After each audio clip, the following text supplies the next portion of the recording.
What single experience as a kid forever changed how you saw the world? When I was 13, I came down with a cold around Christmas time.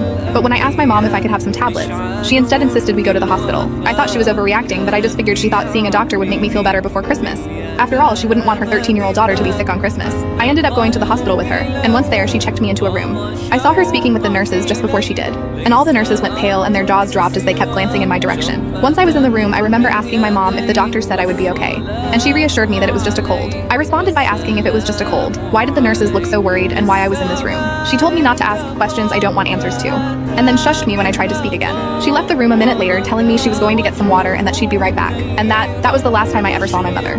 She legally abandoned me in that hospital that day and left me to be picked up by CPS a few hours later. Christmas was in 2 days' time, and I ended up spending it in an emergency shelter. What hurts just as much is that my mother came home to my younger sisters, and she sold them a lie about how I had just died. My little sisters grew up thinking their big sister had passed away, and a big part of their childhood was ruined because of it.